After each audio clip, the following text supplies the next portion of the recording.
So I'm just going to introduce myself quickly. My name is Heather Kenny. I am a dental hygienist who practices in Wisconsin. I work at a biologic practice here in Pewaukee. I'm hosting for Kim this morning. We didn't think she was going to make it, but she popped in just to double check with everything. I'm excited this morning to introduce you to our speaker, David Lin. David is a microbiologist. He is extensively published in his field, and he is working with his colleagues with Bristle microbiome testing. So today we're going to be learning about oral microbiome testing, how to implement that into practice, and how that can have better outcomes for our patients and help patients understand the oral systemic connection. I think he's going to compare some of the different systems on the market and kind of give us a better idea of, which systems might be better for us to utilize in practice. I'm super excited, and I'll hand it over to David. Awesome. Thank you so much, Heather. Yeah, so like she said, I'm going to be talking a little bit about the oral microbiome and how to integrate it into your practice. So just an intro on me. Again, I'm David. I've done a lot of work in microbiology, and I used to live in Michigan, where it was also quite cold. And I do remember back a few years ago when I was there, we had the polar vortex when it was also extremely cold. So I'm sorry. So just a conflict of interest. So I am affiliated with Bristle. I'm one of the co-founders. If you have any questions, you can contact me at david@bristlehealth.com. And I think that covers it. So to jump right in. So some of the things we'll talk about today is just what is the oral microbiome? What does it do? And how is it implicated in oral and systemic health? We're going to compare different salivary tests that use the oral microbiome. Banana. This is a hygiene. Oh, Zoom. Sorry, Mary. Can you put yourself on mute real quick? Mary, could you put your camera on mute, please? Sorry. Thank you. Thank you. And then we'll also talk a little bit about when to use oral microbiome testing, when it could help, with different use cases with your patients. We'll do some case studies, and then we'll talk a little bit about how test results can improve their care.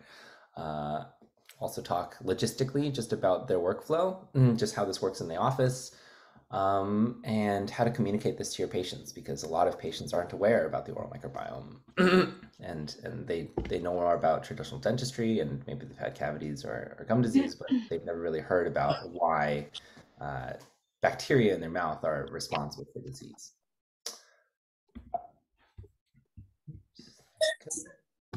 Okay. So the oral microbiome is a community of bacteria, fungi, and viruses that live in your oral cavity. Oh, sorry, Jody, could you put yourself on mute, if you don't mind? And these they live in your mouth, in all different areas of your mouth. And there are over 700 different bacterial species that have been identified in the oral microbiome. This figure on the right just demonstrates some of the diversity of the different microbes that we've seen. But this is just talking about bacteria. And of course, we also know that there's fungi and there's parasites and, and viruses that also live in your mouth, and they can impact your health. A lot of research now has shown that oral disease is really driven by the overabundance of some of these pathogenic microbes. So I think the most obvious example of this is with cavities, of course. Everybody knows about Streptococcus mutans now, and how it transmits between people, but now a lot of research has shown exactly how it's so carcinogenic. And we know now that mitigating some of these species and helping to reduce them can actually lead to better outcomes, and can actually prevent disease rather than just treating the symptoms as they come. So all bacteria and fungi, not all of them, but most of them, they live in this environment called a biofilm. You want to see the guy? Oh, sorry, Vonna, could you put yourself on mute? Yep. So the biofilm is kind of like a home for microorganisms. And so this is just the process of biofilm formation. It's where the bacteria, they adhere to a surface, and they create this little matrix. So they create a house around them, and this allows them to have a stable environment. And then soon their house becomes too small to hold them, and they disperse, just like with people. After we have children and they move out of the house, they go and they live in their own homes. In this process, it's actually as biofilm matures on the tooth surface, it becomes plaque, of course, and so that's essentially the plaque hypothesis. Подожди, я хочу прочитать, что написано. Sorry, Olga, could you put yourself on mute? Thank you. And sorry, so bacteria and fungi, they live in this biofilm, and it's not just single organisms. So you have to remember that within the biofilm is actually a community of different microbes, and they can, because the house is so tightly knit, they can communicate with each other, and they perform functions, and they they do things together that they may not normally do by themselves. And so this enables these really complex interactions between different microbes to either help you promote health or can cause disease. So as I alluded to, there's different organisms in the mouth, and they all live in different places. Your mouth is really complicated. And so this figure on the right just demonstrates some of that diversity. And you can see that the different types of microbes that live in your throat or that live on the buccal mucosa are very different from the ones that live on your tongue. And they're different from the ones that can grow in subgingival plaque. And this is mostly because of the oxygen environment. So as you all know, bacteria, they like to live in different types of environments. So some of them are aerobic. So if you look at the tongue dorsum, most of those are aerobic species. They prefer oxygen. But the ones in the subgingival plaque, a lot of those, they don't like oxygen. So those would be anaerobic species or facultative anaerobes. And importantly, all of these different environments in the mouth, they are near a salivary gland. So the mouth has thousands of minor salivary glands, and this allows all these bacteria to kind of be shed into saliva. The reason for these salivary glands is, of course, to keep the mouth coated in proteins and molecules that are in saliva that help to prevent bacteria from becoming overabundant, and can actually help to maintain symbiosis. So all these bacteria are shed in saliva. Okay, so now that you know a little bit about the oral microbiome, we're going to talk about how it impacts your health. And the first term that we should talk about is symbiosis versus dysbiosis. Okay, so symbiosis is a state of balance. So this is where a community is stable. So if you think about it like a garden, you may have to tend to your garden every once in a while and pluck some weeds. And the plucking of the weeds is actually maintaining homeostasis, so that your garden has the right ratio of shrubs to trees to flowers to fruiting plants. But what can happen is if you have too many weeds, then all of a sudden your other plants start to die because the weeds are invasive and they're parasitic and they start to destroy the other plants. And that's a state of dysbiosis. Sorry, I do have a dog. So in a state of dysbiosis, there's an imbalance. So these weeds, they tend to take over. It's because they don't really control their growth as well as as the plants that you'd like to have. So, sorry, there's a lot of background noise, I know. What happens in a state of dysbiosis is that it can drive disease because of the invasion of these different bugs. So not only do they tend to reduce the health of the other species, but they can also invade the tissue. So they destroy the soil, they destroy the bones of the house, so to say. And so in the state of symbiosis, you know, everything's balanced. In the state of dysbiosis, things tend to get out of whack. And the most common oral diseases are caused by dysbiosis. So the first one is tooth decay. So about 25% of all people have untreated tooth decay, 90% of adults have had at least one cavity. And of course, this is caused by dysbiosis. 47% of all adults over age 30 have some form of gum disease. This is a very unfortunate statistic, but this disease is also driven by oral microbiome dysbiosis. Sorry, there's a lot going on today. I apologize. So in the first example that we talked about earlier, it's that cavities are caused by dysbiosis, and it's because a few different species can create acid. And as they grow on the surface of their teeth, they can cause tooth decay as acid erodes the enamel. But in contrast, there are good bacteria. So there are, flowers and other trees in this garden that can actually neutralize the acid. So they create molecules like ammonia, or they can create molecules that kill these other bacteria that can create acid. And we refer to those as commensal microbes or beneficial microbes. And of course, in cavities, it's not just Streptococcus mutans that can cause disease, but it's polymicrobial. It's multiple different types of microbes. And it's very similar in gum disease. So in gum disease, dysbiosis is usually caused by many different types of microbes, dozens of pathogens that can cause inflammation. So in cavities, of course, there's acid that drives the erosion of the enamel, but in gum disease, there are multiple different microbes that can really cause persistent inflammation. And this is what drives eventual bone loss as the bacteria invade the gums. And similar to cavities, there are commensal microbes that actually prevent gum disease.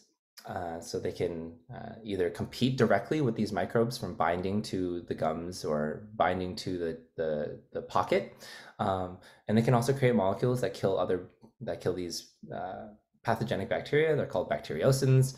And they can also train your immune system. So one really important aspect of this is that inflammation is a driver of disease here, and some commensal microbes actually reduce the levels of inflammation. And really importantly, disease is driven by the community, polymicrobial. It's not just one microbe that causes gum disease, it's actually many of them together in this really complex interaction that can drive bone loss. And the way that they compete with commensal microbes is really what we refer to as dysbiosis. So in other oral health conditions, you've also seen that the oral microbiome is implicated in multiple other diseases. So things like chronic bad breath. So a lot of people have halitosis that may be from their gums, and it may be from other types of halitosis. So some people have overabundance of certain bacteria that live in your tongue or that live in your tonsils, and they create these compounds that are really stinky, and usually that is also oral microbiome dysbiosis. Burning mouth syndrome. So this is caused by a virus. Some people have chronic itchy gums and they don't know why, and it's not because they have gum disease. They have perfect oral hygiene, great oral health, but they happen to have burning mouth syndrome caused by a virus. Oral thrush, pretty common. And this is caused by a fungi, overabundance of certain fungi called candida that usually only happens when there's oral microbiome dysbiosis. And finally, the oral microbiome, it also affects your gut health. So your GI, your gastrointestinal tract, is actually one large tract that starts in the mouth, and everything that you swallow ends up in your gut. So you swallow about 100 million bacteria every day, and some of those inevitably end up in your gut. So overabundance of certain ones like Fusobacterium, Klebsiella, or Campylobacter, they have been shown to drive disease of the gut. So some people have gut issues that may stem from their mouth, and they may think that treating their gut is really going to solve the issue, but it turns out that if you treat the mouth first, then that will actually solve the gut issue. So I'll go into some a little more nuance about these commensal interactions and how good bacteria actually compete with bad ones. So in this first example, there are these bacteria called Streptococcus sanguinis and Streptococcus gordonii, and these are commensal bacteria that are really good.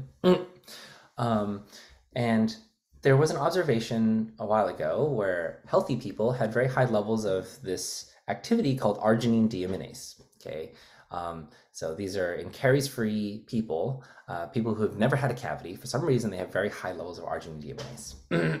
And in a few molecular studies, they found that these two beneficial bacteria, they encode the genes responsible for that activity. So they can perform the arginine deaminase activity.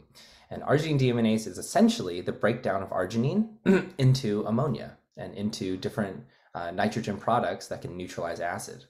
And this led to eventually the use of arginine in dentistry. Of course, there's a few different clinical studies that have now shown that arginine in toothpaste can reduce sensitivity. It can actually assist in remineralization. And so a few products are now out, including toothpaste and sugar-free chews that contain arginine. And these are really good at reducing reducing decay and also boosting the commensal bacteria, because these commensal bacteria prefer arginine, they can metabolize it. They actually grow better in the presence of arginine because it's a pH increasing molecule. And they also found that Streptococcus sanguinis and Gordonii actually, it's not just the arginine deaminase activity. They actually compete directly with Streptococcus mutans. The slide is a little complicated, but they create these molecules called butazines. Oops, sorry. They create a few molecules that can. Don't go on that table. Sorry, Faith, could you put yourself on mute? And so a few more studies had found that this competition was a lot more complex, but arginine is still the focus of it because of the driving of the difference in pH. So in this bottom left figure, you can see that as the pH increases, the arginine deaminase activity, this ADS, Streptococcus sanguinis, shifts the pH higher, and this reduces the ability of Streptococcus mutans to perform sugar fermentation and create acid. Great. So in another example, Streptococcus can also prevent the invasion of Porphyromonas gingivalis into epithelial tissue. It creates hydrogen peroxide, which can kill anaerobic bacteria, and it also tunes the immune system. So these Streptococcus species are extremely important for maintaining health. And there's a lot of work to do now on creating better products that will increase the levels of Streptococcus and to really prevent disease altogether. Unfortunately, some bacteria also work together to do more harm. So now I'll get into an example where Streptococcus mutans and Candida, they actually work together to actually worsen cavities. So there are a lot of studies here, but the overall theme here is that together they actually create a more complex biofilm that can move along the tooth surface, and as it moves, it's actually creating acid throughout the biofilm, and this is eroding the enamel. So if you have Streptococcus mutans, sure, that's not a good thing, but if you have both Strep mutans and Candida in the biofilm together, that's a really bad thing. So an overabundance of both of them could be much worse than one of them individually. So another example of why the community is so important. I know we've all heard of Porphyromonas gingivalis being such a terrible pathogen because of its implications in not only gum disease, but also Alzheimer's and other systemic diseases. But it actually works together with multiple different species. and so it works together with Treponema species to worsen gum disease because of the way that it can help metabolize and grow. It works together with Fusobacterium nucleatum, and it can co-aggregate with other Prevotella intermediate species that are also implicated in gum disease. So more examples of just how the community is so important, and individual species really don't give you a whole picture. So if you look at the oral microbiome as a whole, you need to look at multiple things acting in concert and how that affects your health, not just one. Okay, so the oral microbiome is not just it doesn't just affect your oral health. So of course, I told you that you swallow 100 billion bacteria every single day. So of course, they are going to affect the rest of your body. And in this review, there was just a few I think this review came out in just maybe 5 years ago, and these were all the systemic health conditions that were implicated at the time of this review of different systemic conditions. So the first is Alzheimer's disease. So people have found porphyromonas gingivalis in the brains of Alzheimer's patients. Cardiovascular disease, so the atherosclerotic plaque. People have found oral microbes in the plaque. So this really implicates it as a causative agent, as causing the plaque accumulation and heart disease. Not only is gut inflammation an issue, but actually colorectal cancer. So in the tumors, within the tumors and polyps of people who have colorectal cancer, you have worse outcomes if you have higher levels of Fusobacterium nucleatum. A lot of different oral microbes actually cause respiratory tract infections. There's a few that are implicated in adverse pregnancy outcomes. And of course, with diabetes, there's a very interesting interplay between periodontal disease and diabetes. So Fusobacterium nucleatum and colorectal cancer, we found that Fusobacterium actually drives the inflammation, which causes the tumor to grow much faster. So Fusobacterium can invade cells. How this happens is a little complicated, but basically in the end, the outcome is if you have higher levels of Fuso, then you have much worse prognosis for colorectal cancer. And so this, of course, leads to the possibility that all of this could be mitigated by treating the mouth, because Fusobacterium comes from the oral cavity and is not a normal resident of the gut. So just to talk a little bit about porphyromonas gingivalis, because it's been a pretty hot topic for a while. It's a really important pathogen in periodontal disease, but having P. gingivalis alone doesn't really mean that you're going to have gum disease. So P. gingivalis creates these interesting proteins. They're called gingipains, and they actually trigger inflammation by reducing the capacity of your body to react and to clear out the bacteria that normally shouldn't be there. So it's an immune inhibitor. And high levels of gingipains are associated with worse Alzheimer's, and gingipains can disrupt the immune system, and not just in the brain, but all across the body. So it causes their gut dysbiosis, oral dysbiosis, rheumatoid arthritis. So in conclusion, all of that just to say, there was this review that went out, and I'll just read this one sentence. This oral microbiome dysbiosis is observed in systemic diseases, and this reduces the microbial diversity and shifts the composition by increasing pathogenic bacteria and decreasing the commensal health-associated bacteria. So overall, systemic health is really associated with oral microbiome dysbiosis, and it's about the community of microbes, because the decrease in the commensal health associated could be a causative. It could be an early warning sign that you could be more susceptible to having an increase in pathogenic bacteria. All right. So now we'll talk about the different tests that are on the market for salivary diagnostics, and how this compares to oral microbiome testing and why there's a difference. Okay. So in this table, you'll see the different methods of salivary testing. So there's many different ones now. I'll go over the 4 different kinds that are preliminary used, starting on the far right, which is the oldest and most traditional microbiology. It's where you really take a saliva sample or you take a plaque sample and you put it on a petri dish and you see what grows. And this really doesn't measure the numbers, and it doesn't really tell you exactly what microbes exist, but it can give you a presence or absence of very specific microbes, because you can apply biochemical characteristics to look at certain microbes, and it doesn't allow you to measure the functional outcomes of these different microbes. And more recently, there was a test called qPCR that was developed, and qPCR looks at very specific targets. So this is also presence or absence. This doesn't really give you quantitative levels. It doesn't tell you, there are 10 of these bacteria in your mouth versus, 50 of another one. But it can get closer to that. It gives you a ratio between different microbes, but it still only measures single targets. So we're only talking about single microbes at a time. And we know that the oral microbiome is really complicated because there's over 700 different bacteria that have been detected. And there's not only bacteria, there's fungi and viruses. So to get a more comprehensive picture, there was another technology that was adapted called 16S. 16S sequencing looks only at bacteria, but it looks at every bacteria. So using this technology, you can actually measure the abundance, so the levels of 700 different species in the mouth.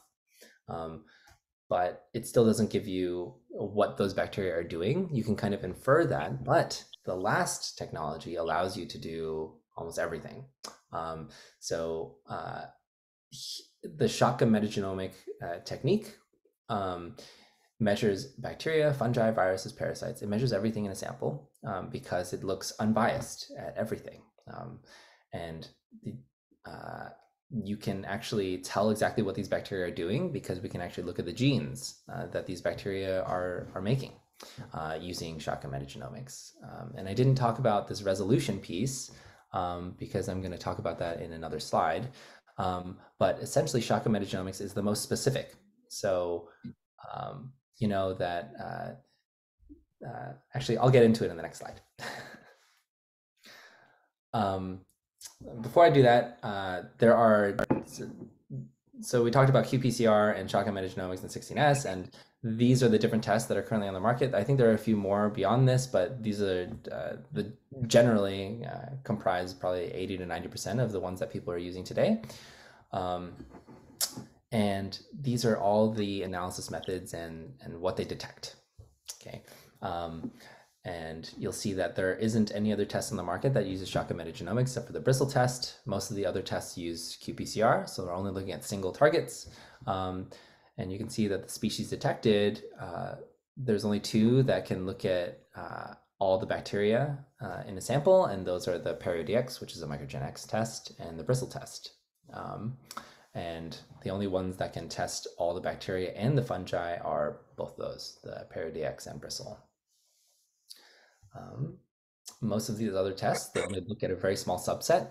And the reason I was talking so much about the importance of the community earlier is because if you're only looking at a snapshot, if you're only looking at 3 to 11 different species, you really don't have a good picture of what else is going on in their mouth. You don't know if other commensal bacteria are there to help prevent those harmful bacteria from invading. And so it's really important to get a big picture of are the good bacteria there, or do we need to boost the good bacteria instead of just getting rid of the bad ones? Okay.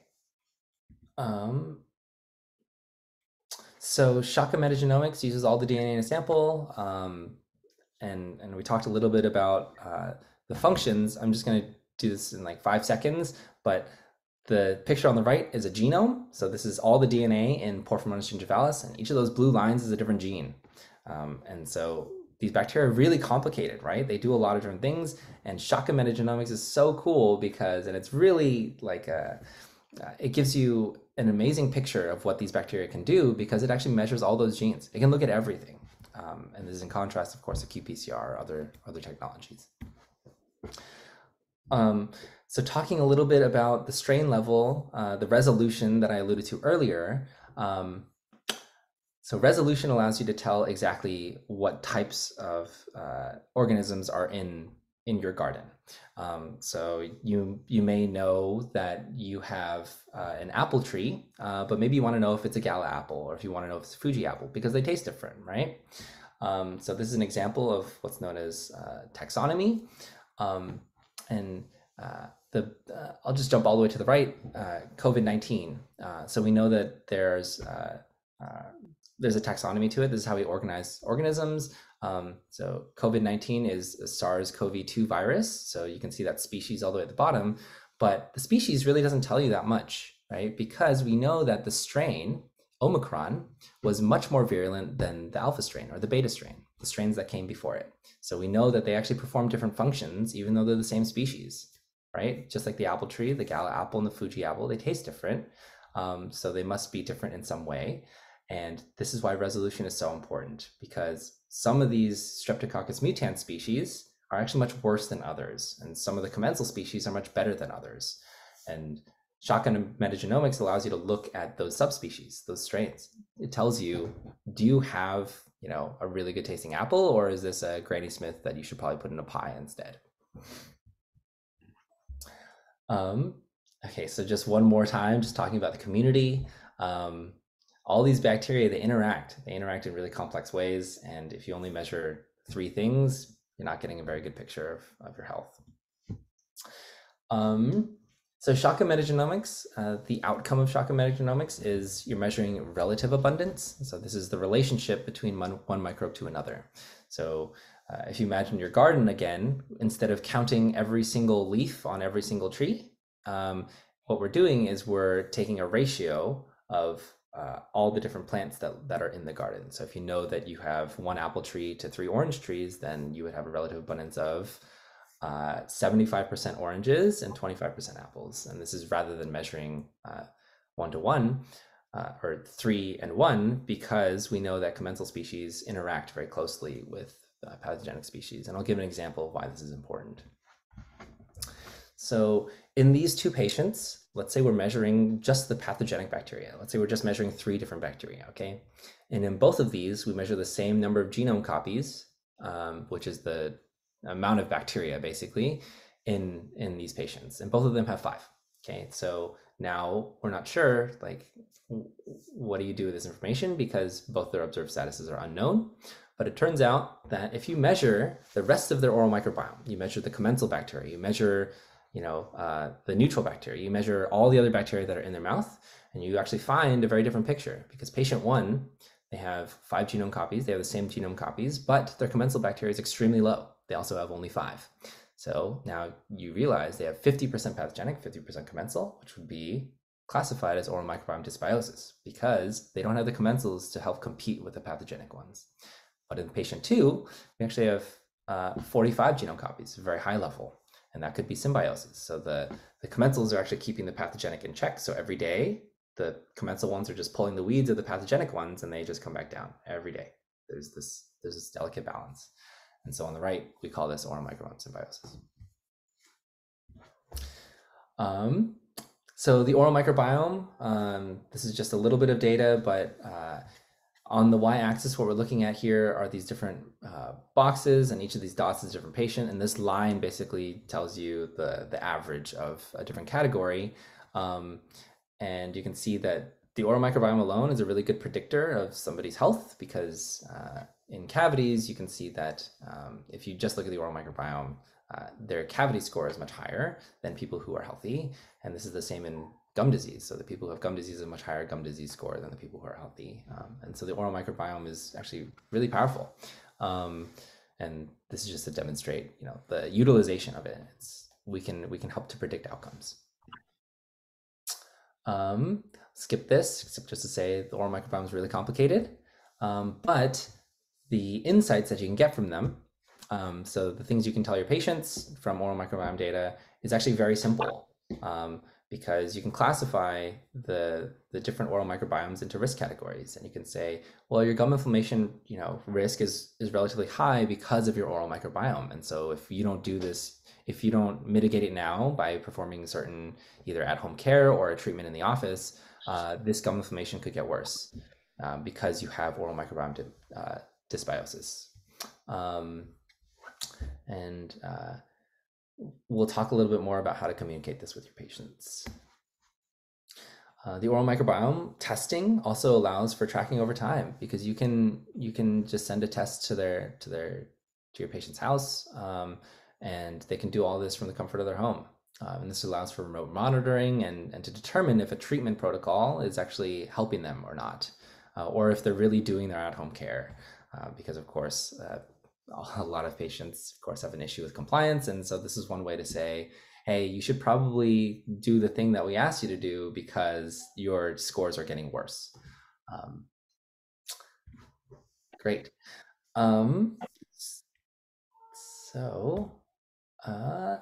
Here we'll start to go over just a few use cases and exactly when we've seen are good times to use it.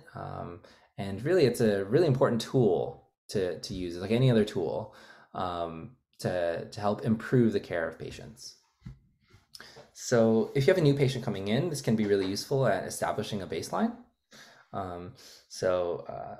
You can tell them, the oral bacteria. This is actually a really good education session for your patients to tell them a little bit about how oral bacteria can affect their overall health, because a lot of patients don't know this. And this can actually build a lot of trust with your patients, right? Because now that they've heard that you care about their oral health impacting their systemic health, you're now established as a provider that cares about not just filling their cavities or getting them to perform an oral care procedure, but that you're actually whole body care focused. There's other use cases also for frustrated sufferers, what we call them. These are people who routinely have oral disease, but it never improves despite all the time that you spend with them. So some people have, constant tooth decay. And so this is one way to communicate to them, like the ways to solve that. And also gum disease, of course. Patients with gum disease usually have a little more chronic care. And this is one way to really personalize treatment plans for them as well. Based on the oral microbiome, you can actually make very specific recommendations based on the bacteria that are in their mouth about probiotics or about different types of mouthwashes that can actually reduce very specific species to help get their health or get their oral microbiome back in symbiosis rather than in dysbiosis. So in this first case study, I'm going to talk about there was a patient who had these, we call them water blisters, and he was referred to a periodontist who didn't have a solution. He recommended scaling root planing, and of course he had that done, and it didn't resolve any of the issues. In fact, it probably made it worse because the inflammation that it caused. So he was having them about one time per month. He's having these water blisters. He had tried multiple things at home, so he even had antibiotics at some point to try and resolve it, and I think it was very temporary, the relief, and then soon after the antibiotics stopped, he had more water blisters, and so he was referred to us, and he took a Bristle test, and he got his microbiome characterized, and we found that the majority of his microbiome was actually this one rare opportunistic species called Serratia marcescens, that can cause gum inflammation.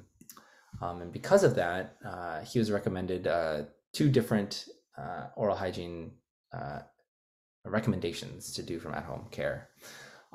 So this is just a timeline of events of what he was doing. So in November 2021, he took a test, had water blisters.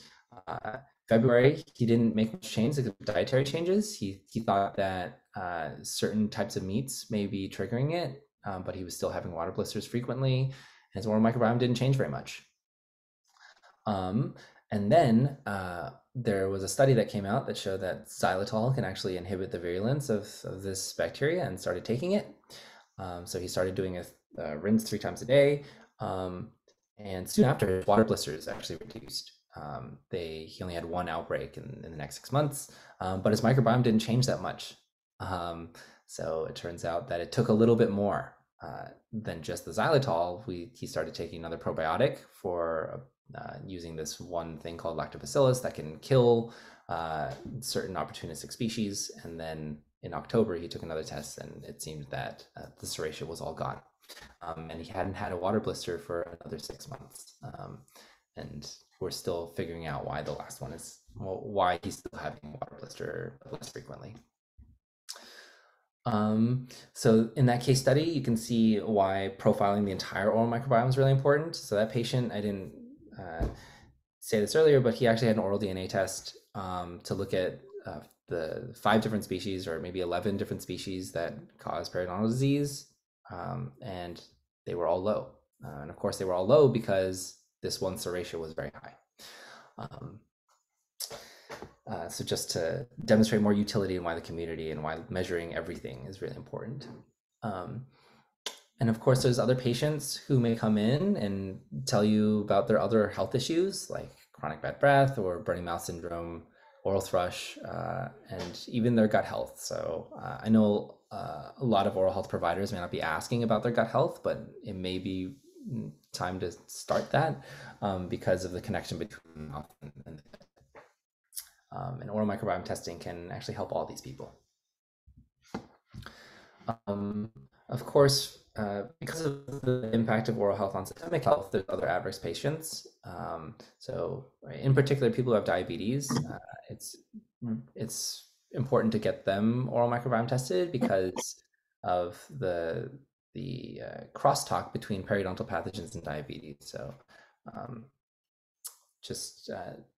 most of the people who have diabetes aren't really aware of this connection. So just like most other consumers, most other patients, that they're just not aware of the impact of the oral microbiome on their systemic health. And of course, there's also in pregnancy. So the oral microbiome impacts adverse outcomes for pregnant women. And this would be a time to communicate to them, hey, the oral microbiome is actually really important here. You might want to get it checked because not only during pregnancy could the oral microbiome have an impact, but also after the baby is born, because the baby acquires the microbiome of the mother. And so that will affect their health down the line. Another really important point here is that recently there's been a lot of trackers, right? Like there's an Apple Watch that helps you, improve your activity levels, and there's different at-home tests that can tell you about food sensitivities or other types of genetic tests. And all of this health data really feeds the patient and tells them, hey, what are the best activities for you to be doing? And so personal health data really drives behavioral change. And we like to harp on this because a lot of patients are not very compliant with at-home care because there isn't data. They don't have the data around what's going on in their mouth. Maybe they go into the dentist once or twice, or a hygienist once or twice a year. And really the level of care right now is the cleaning and the checking if they have existing signs of disease. But if you gave them the data to say, hey, it looks like you're on track to have worse disease later on, like maybe you should adopt this behavioral change, then they'd be more likely to comply. So these tests are also so digestible that the data that they receive, that it gives them ownership, right? It gives you ownership of your own health. And this is really important because it drives treatment acceptance that I talked about. And it's really motivating.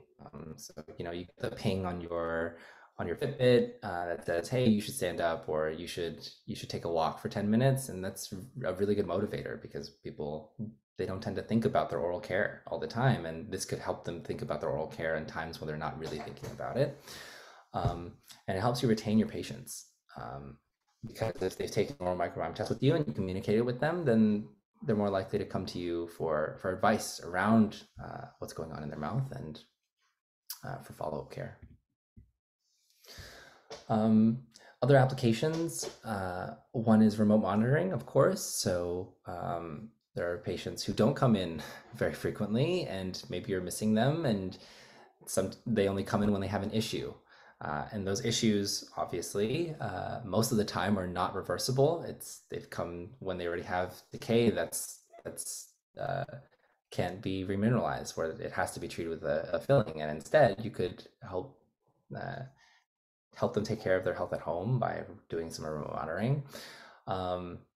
Improve the insights into their patient care, and give them oral microbiome-based, evidence-based recommendations for how to address their oral health. And of course, we talked about whole body care. And really, like the one motivator of oral microbiome testing is to prevent disease altogether, because we know that these are microbially driven. Most of the time, these diseases can be mitigated if you treat them early. Okay, so how do we use this? So Microbiome testing can allow for really personalized at-home hygiene and diet and lifestyle recommendations. So let's say that a patient came to you with a very specific microbiome where they had high levels of cavities and really low commensals, right?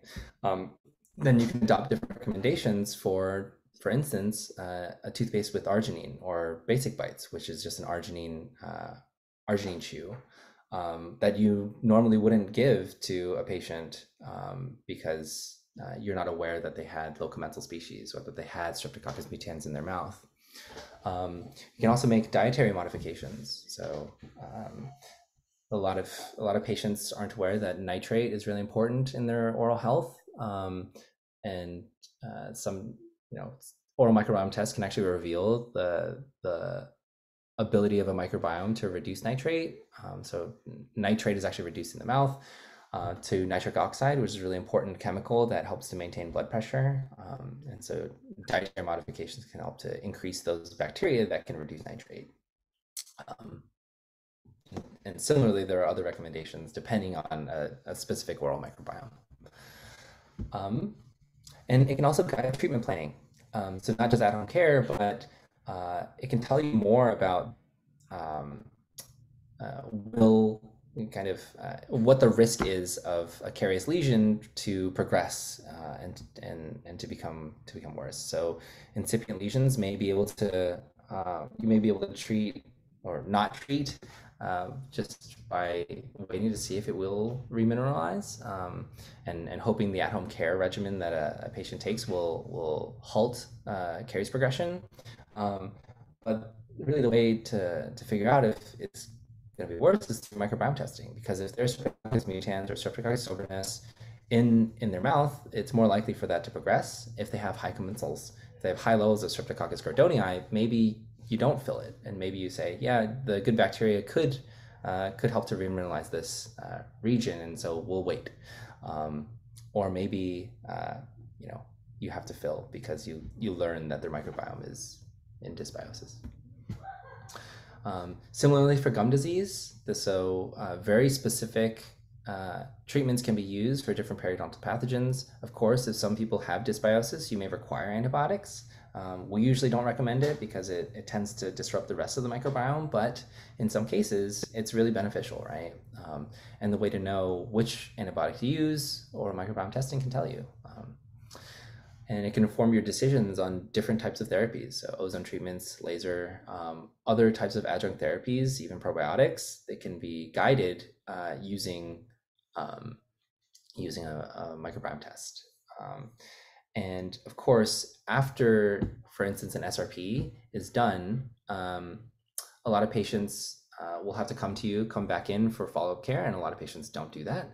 And one way to see how well they're doing is by sending a test home and saying, hey, you don't have to come in, but we can figure out if your treatment's going okay just by doing a test and seeing if those levels of bacteria have decreased and you're moving towards symbiosis. So just an example of some antibiotic selections. So Oral DNA, my perio-path has this great table to tell you, which antibiotics could be used in specific instances. They do only include 11 different types of bacteria here, but it is relatively useful for this kind of treatment planning. Okay. And now we'll just get into some logistics and how you can use this when a patient has come to you. So the first thing just to say is it only takes 3 minutes. The only thing that a patient has to do is spit into a tube. Most people can produce enough saliva to fill the tube. The tube doesn't take even 1 milliliter. Usually it's half of that, about 500 microliters. And it's relatively easy. And for patients who can't produce that much saliva, you can give them a little saline rinse, and they can use that to swish in their mouth and then to spit in the tube. And it all starts in the hygiene room. Onboarding new patients, of course, takes time because they have to fill out paperwork, and they're sitting in the chair and they're telling you, about their oral hygiene routine and you're going over kind of what they've done previously with their health. And that's a good time to introduce, the oral microbiome and tell them, hey, like, did you know that bacteria are actually affecting your mouth? And that's where you could collect saliva, and you tell them, hey, this is really important to get a baseline for new patients and for follow-up care to tell your other patients who have certain conditions, hey, did you know that we can tailor your treatment plan using this test? And of course, like I said, it only takes 3 minutes, and then you can complete your treatments, and then you send the sample back to the lab. So it's relatively not disruptive for an in-office saliva collection. All the test results can be found online. Most of the different companies that provide salivary testing have portals online, including Bristle, of course, where you can access all your tests from one portal. In the case of Bristle, our test also allows patients to explore the data themselves from home.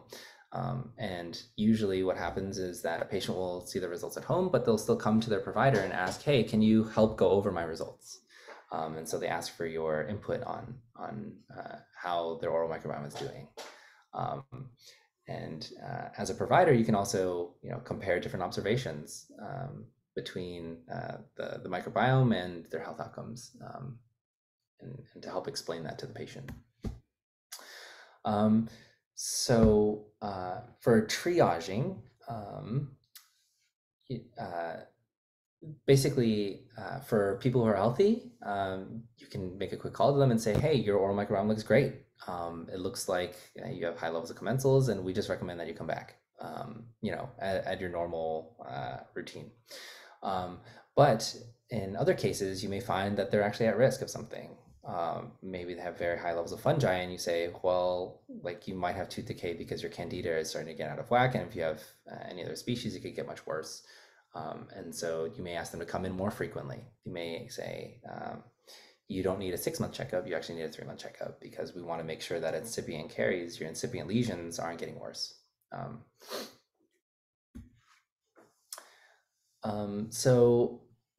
In this slide, this is pretty simple, but I think that a lot of different patients don't view their oral health provider as their primary care provider, but this may get, with oral microbiome testing, we're actually getting much closer to that, right?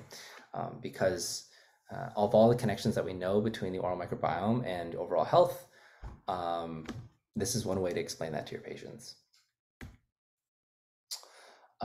So this is just a testimonial from one patient about their systemic health. So one person had taken a microbiome test, and they found that they had high levels of fuso.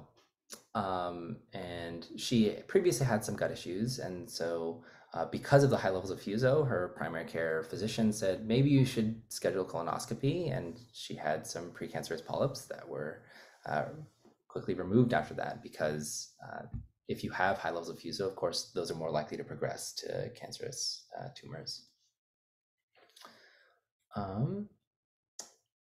So just quickly, sometimes patients get really frustrated, right? Because they think they've been doing all the right things at home, but they still have these oral health symptoms, cavities, bad breath, bleeding gums. And sometimes it's really their oral microbiome, which they haven't addressed. They think that using the same, the same toothpaste just more frequently is going to solve the issue, or flossing just more frequently is going to solve the issue. But really, that's not the origin of the issue. It's other oral microbiome manifestations, and they're so far in dysbiosis that just cleaning more frequently isn't going to solve it. And if you communicate it to your patients that it's very similar to routine blood work, so when they go to the doctor, it's normal to get a blood draw, right, for cholesterol, for certain protein levels, white blood cell counts, stuff like that. But they've never had one at the dentist. They've never had one at a hygienist. And this is one way to explain it to them. Hey, this is just like a routine blood test. This is how we know how you're doing. And this is really a data-driven, science-driven test that will tell you kind of what's going on in your mouth. And of course, communicate to your patients that your oral health is affecting your overall health. And they always ask, how much does it cost? But, your health is not worth thinking about. Kind of, is $100 is $100 really that harmful to me? Because, the end result could be much more expensive procedures down the line, right? So SRP, incredibly expensive just per quadrant. New implants, like tooth implants, like that's just there. You just have to explain to the patients like prevention, and an ounce of prevention is really worth more than a pound of cure here. And your short-term investment is long-term savings. I think I'll skip this slide in favor of some time. So just as a summary, the oral microbiome can provide personalized recommendations based on an oral microbiome, can help you detect early signs of disease and how to adjust your treatment plan for them, and tailor your care specifically to different oral microbiome, to different types of oral microbiomes. And thank you so much for coming today. If you have any questions, I think we have a few minutes for questions, but you can also send me an email at david@bristlehealth.com. And if you'd like to learn more about Bristle, you can go to bristlehealth.com/providers, and you can visit our website there. There was a couple questions in the chat. So Janet asked, how do you interpret such complicated tests? And is there training available to do the reading on the test? So maybe Can you just explain a little bit about the platform that you have and how it's patient-based and how you break it down simply? Absolutely. So they're mostly patient-focused. So all the data that's in the Bristle dashboard is to help to present it to patients. So there are other dashboards from other salivary tests that are not really patient-driven. They're more for the provider, with a lot of jargon and medical language in there. But here at Bristle, we really value the patient-focused care. We do have training on how to review the tests, and we do lunch and learns with providers. And so you can absolutely just reach out to david@bristlehealth.com, and I'll put you in contact with our team that does the lunch and learns. Yeah. Next question. And then let's see. What is a Mary water Kate? blister? Yeah. Yeah, this is really strange. There's a term for it that I forgot. But it's basically a boil that happens at the gum line, and it tends to grow, and at some point it bursts, kind of like a regular blister, kind of like if you had a blister from working with your hands too much. Very similar to that. It's just filled with pus, and we still don't really know the etiology or why it happens to him, but we do know that it's associated with his levels of serratia.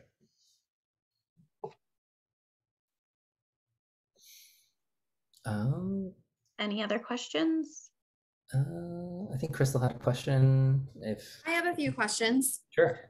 So I recently, just last month, incorporated the direct diagnostics because I did not know about you guys. Otherwise, I would have. And so now I've done tests, and it's extremely overwhelming. Their diagnostic sheet that we have it's a lot of work on myself, and so looking on yours, it seems very interesting. So I definitely want to check it out. And yeah, they only test for the 5, which I always wonder, I'm what else am I missing on the other ends? And one question that I have a lot of questions, so I'll probably email you too. Okay, but sure. One of my questions is, they'll actually give the actual amount on there. And so in my training, they said hey, if it's over 10 to the 2, then that means you have to do it is systemic, and you have to do an antibiotic. Now, we are a complete holistic dental office, so I don't even think my dentist would ever even allow it. And so I've had extreme anxiety. I'm how am I going to help my patients? is there anything else? And I feel like I also don't feel like I'm trained to give systemic diagnosis and help. So I'm curious if you can give me any more information, like when this becomes systemic, what other approaches, kind of digs deeper into that, if you don't mind. Yeah, of course. So at Bristle, the first thing is we try to limit the use of antibiotics. There's extreme overuse of them. And so I agree, it's probably really anxiety inducing. Those levels, first I'll say that it's possible it's systemic, but it's also possible it's still constrained to the mouth. Over those limits that you really can't tell if something has spread to the rest of the body. But an overabundance is associated with spreading to and becoming systemic or being in the gut. You want some? So some things that we usually recommend, depending on different microbiomes, is actually different types of in-office cares. So you might try an ozone, or you might do laser, depending on the different types of microbes, or even just the.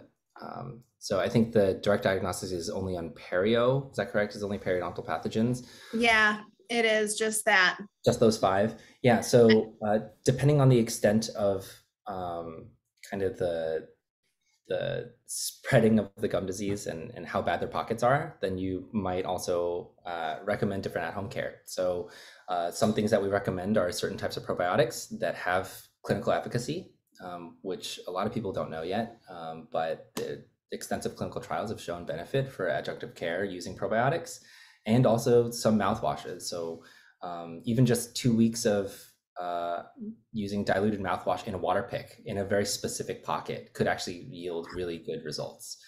You don't always need antibiotics, and really try not to use systemic antibiotics because those are extremely temporary, and a lot of the time you're just blowing up everything and hoping the right things come back. And using antibiotics is just sometimes it's pardon my language, but it's a crapshoot. You don't know. And then like on here too, it discusses how like there's resistant combinations, even to like using ozone. So if somebody has PG and FN or TF and FN together, then it's resistant. And then my mind's like, everybody has came back with FN, whether it's in the green range or like the red range. And we do like to use ozone a lot. So I'm like, am I completely doing nothing right? Like, am I gonna get anything accomplished? And then just like how long to use, because I know like it's not good to always use antimicrobials, but then where is that fine line as far as like just use it for 2 weeks or 4 weeks or 6 weeks? Yeah. So those are very specific questions depending on the oral microbiome, depending on the patient. But FN is in everyone. I think in our database we say something like 98% of all people have Fusobacterium. Not all of them have very high levels. But because of that, like some disease can be worse than others. I would actually argue that the resistance to ozone is probably not as, it's not as black and white as they're saying.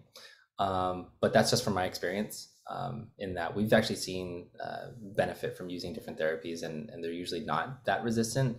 And the goal, of course, is to get them back to symbiosis. But if you just look at 5 different species, you don't really know that the commensals are there to help prune the weeds, right? And so you don't know about the rest of their health. And it could be commensals are actually helping to reduce those species, and you don't need that much more of a push. You just need a little bit. You just say, all right, maybe a water pick with hydrogen peroxide for a little bit, and then you stop, and then we'll see if your commensals are helping to prune the weeds. Those are the general recommendations. Sounds good. I have a few more questions, but I'll just email you so that way other people can ask them. Okay. Yeah. Thank you. Thanks, Bristle. Yeah.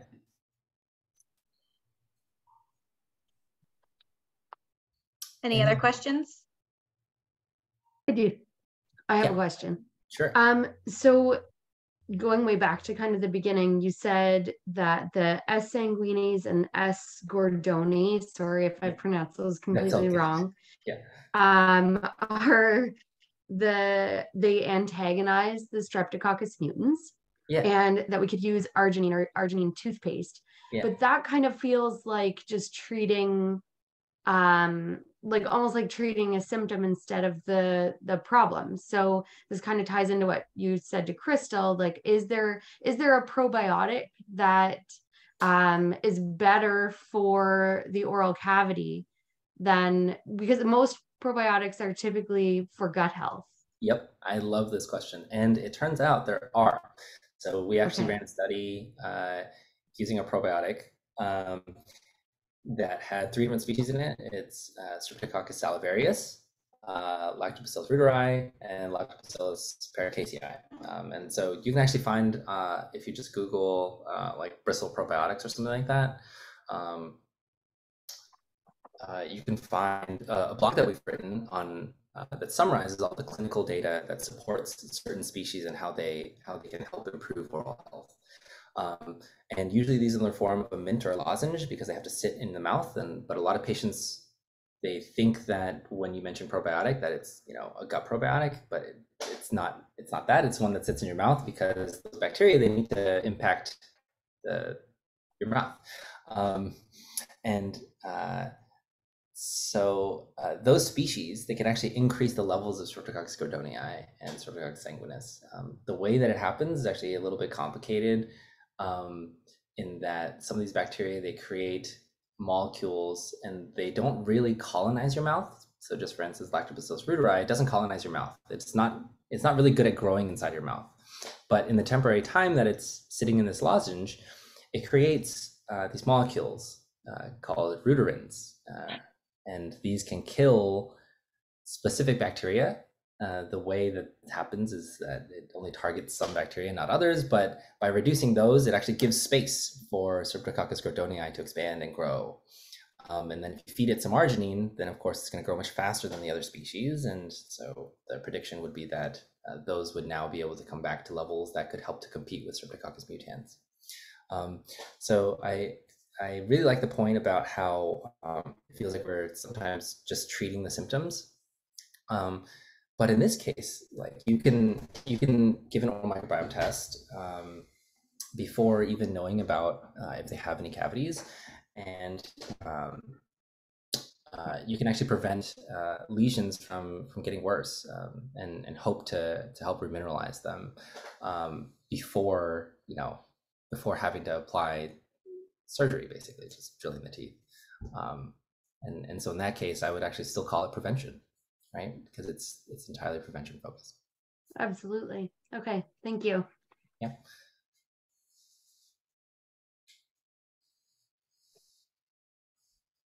All right. If you didn't put your name in the chat, your full name, some of you only have a first name listed. So if you're looking to get your CE, I need your full name in the chat so that I can make sure you get your CE.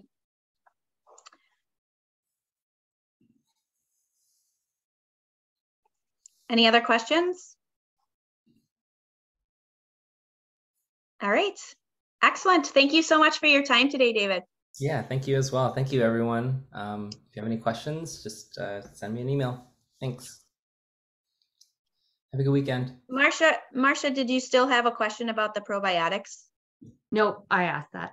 Okay. Are you using any probiotics at your office?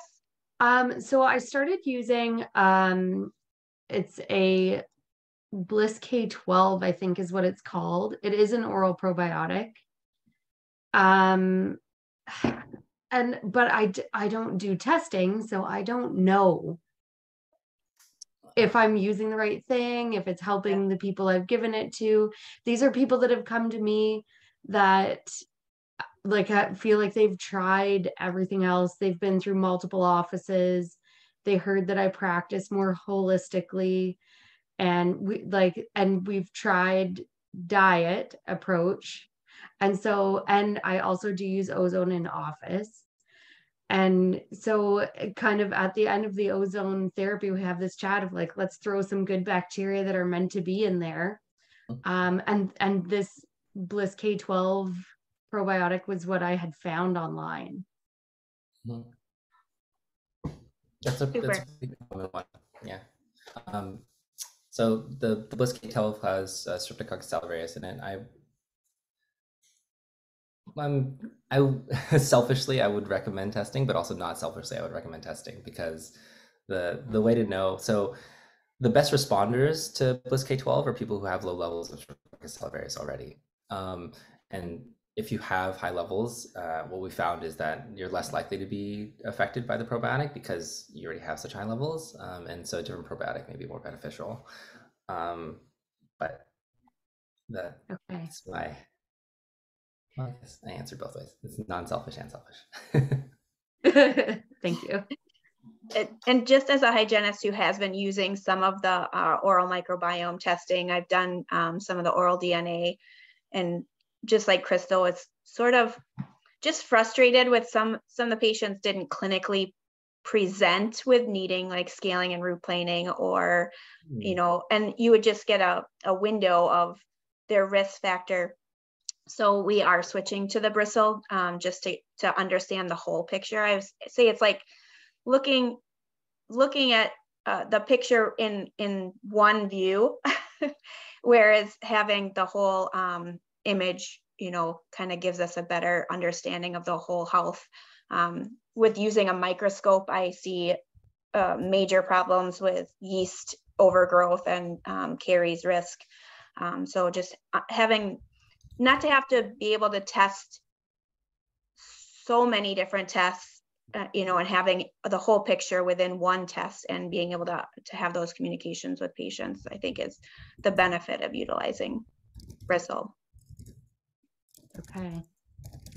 And then I've tried to do oral vital testing, but because I'm an independent dental hygienist, I am not associated with any dentist, and I run into a lot of dead ends because of that. So can I order Bristle test being a dental hygienist with no dentist? Yes, absolutely. Okay. You can. So the Bristle platform is agnostic to it. You can go to the provider page and you can sign up, and then we'll contact you from there.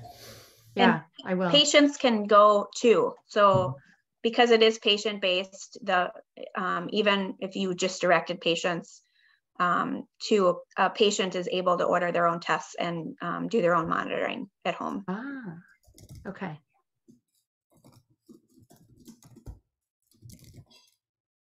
Thank you. Any other questions? All right. I think we'll wrap it up. Thank you so much. Yeah, absolutely. Have a great weekend.